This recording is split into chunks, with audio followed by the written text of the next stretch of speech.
आज हम एक ऐसे मसले पर रोशनी डाल रहे हैं जो अक्सर ख्वातीन को परेशान करता है, लेकिन जिसका हल कुरान और सुन्नत में साफ तौर पर मौजूद है। इस्तिहाज़ा एक ऐसी हालत जिसे समझना और उस पर अमल करना हर मुसलमान औरत के लिए ज़रूरी है। इस्तिहाज़ा का बयान। हदीस नंबर 1 सहीहैन में उम्मुल मोमिनीन सिद्दीका रदियल्लाहु ताला अन्हा से मरवी की फातिन बिनते अबी जैश रदियल्लाहु ताला अन्हा ने अर्ज की कि या रसूल अल्लाह,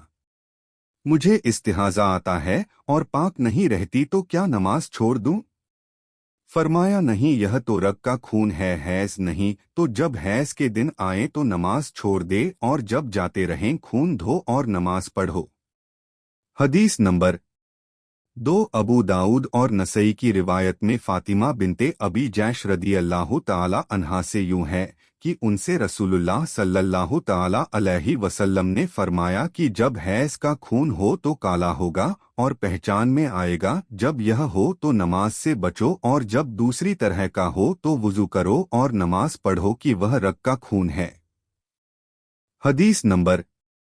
3 इमाम मालिक व अबू दाऊद व दारमी की रिवायत में है कि एक औरत के खून बहता रहता उसके लिए उम्मुल मोमिनीन उम्मे सलमा रदियल्लाहु ताला अन्हा ने हुजूर सल्लल्लाहु ताला अलैहि वसल्लम से फतवा पूछा। इरशाद फरमाया कि इस बीमारी से पहले महीने में जितने दिन रातें हैज़ आता था उनकी गिनती शुमार करे, महीने में उन्हीं की मिकदार नमाज छोड़ दे और जब वह दिन जाते रहें तो नहाए और लंगोट बांध कर नमाज पढ़े। हदीस नंबर 4 अबू दाऊद व तिर्मिजी की रिवायत है, इरशाद फरमाया जिन दिनों में हैज़ आता था उनमें नमाजें छोड़ दे, फिर नहाए और हर नमाज के वक्त वुज़ू करे और रोज़ा रखे और नमाज पढ़े। इस्तिहाज़ा के अहकाम। इस्तिहाजा में न नमाज मुआफ है, न रोज़ा और न ऐसी औरत से सोहबत हराम है। माजूर के मसाइल। मसला इस्तिहाजा अगर इस हद तक पहुंच गया कि उसको इतनी मोहलत नहीं मिलती वुज़ू कर के फ़र्ज़ नमाज अदा कर सके तो नमाज का पूरा एक वक्त शुरू से आखिर तक इस हालत में गुजर जाने पर उसको माजूर और मजबूर कहा जाएगा। एक वुज़ू से उस वक्त में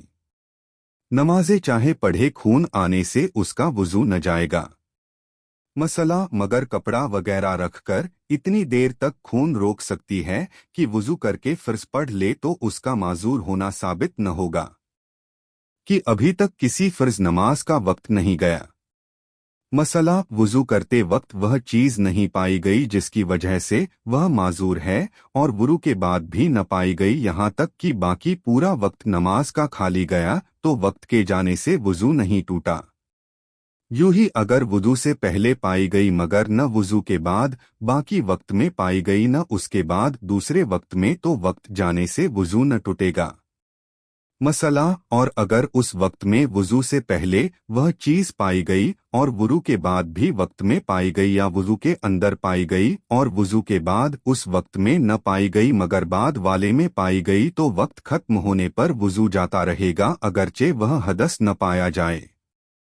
मसला माजूर का वुज़ू उस चीज़ से नहीं जाता जिसकी वजह से माजूर है। हाँ, अगर को दूसरी चीज़ वुज़ू तोड़ते वाली पाई गई तो वुज़ू जाता रहा, जिसको कतरे का मर्ज है हवा निकल से वुज़ू जाता रहेगा और जिसको हवा निकलने का मर्ज है कतरे से वुज़ू जाता रहेगा।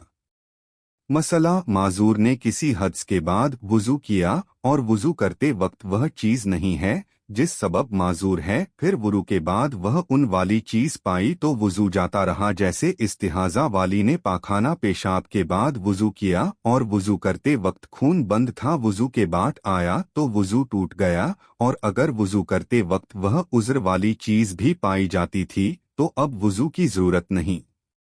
मसला माजूर के एक नथने से खून आ रहा था और वुज़ू के बाद दूसरे नथने से आया तो वुज़ू जाता रहा, या एक स्ख्म बह रहा था अब दूसरा बहा, यहाँ तक कि चेचक के एक दाने से पानी आ रहा था अब दूसरे दाने से आया तो वुज़ू टूट गया।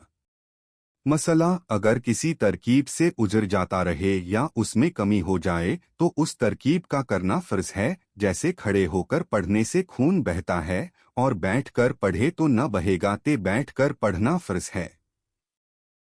मसला, माजूर को ऐसा उज़्र है जिसके सबब कपड़े नजिस हो जाते हैं, तो अगर एक दिरहम से ज्यादा नजिस हो गया और यह जानता है कि इतना मौका है कि उसे धोकर पाक कपड़े से नमाज पढ़ लेगा तो धोकर नमाज पढ़ना फर्ज है, और अगर जानता है कि नमाज पढ़ते पढ़ते फिर उतना ही नजिस हो जाएगा तो धोना जरूरी नहीं, उसी से पढ़े, अगरचे मुसल्ले पर भी नजासत लग जाए कुछ हरज नहीं, और अगर दिरहम के बराबर है तो पहली सूरत में धोना वाजिब और दिरहम से कम है तो सुन्नत, और दूसरी सूरत में न धोने में कोई हर्ज नहीं। मसला, इस्तिहाजा वाली औरत अगर गुस्ल करके जोहर की नमाज आखिर वक्त में और असर की नमाज वुजू करके अव्वले वक्त में और मगरिब की नमाज गुस्ल करके आखिर वक्त में और इशा की नमाज वुजू करके अव्वले वक्त में पढ़े और फज्र की भी गुस्ल करके पढ़े तो बेहतर है, और तज्जुब नहीं कि यह अदब जो हदीस में इरशाद हुआ है उस पर अमल की बरकत से उसके मर्ज को भी फायदा पहुँचे। मसला, किसी जख्म से ऐसी रतूबत निकले कि बहे नहीं तो न उसकी वजह से वुजू टूटे न माजूर हो और न वह रतूबते नापाक है।